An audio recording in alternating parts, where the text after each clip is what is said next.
those areas. These areas here, right?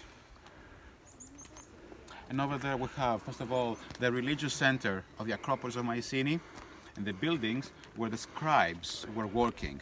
And over there, and in many other acropolis around ancient Greece, the archaeologists discovered in the 19th century, small tablets made of clay with symbols on them, very mysterious symbols.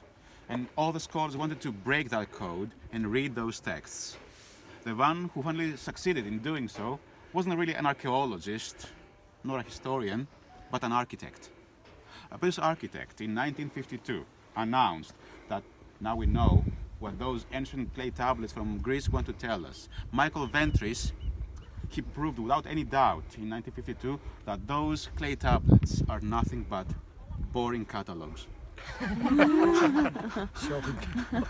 Exactly. Shocking. You know what? The king who was here needed to know how many kilos of olive oil he has in the storerooms, who was living in the palace, who was living in the city, who was coming from other cities to live here. So it was just bureaucracy that led to the written form of the language. Just bureaucracy.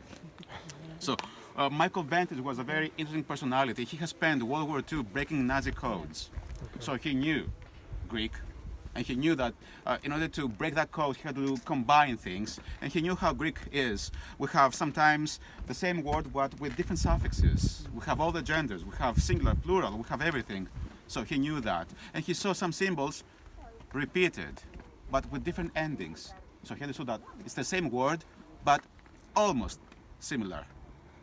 He proved that it's the Greek language, but in a different way. And he proved that people were worshipping the same gods even back then, because in those clay tablets, we have the names of the gods for the first time in a slightly different way. In those clay tablets, Zeus is Zeuo, Athena is Atana, Poseidon is potato, almost.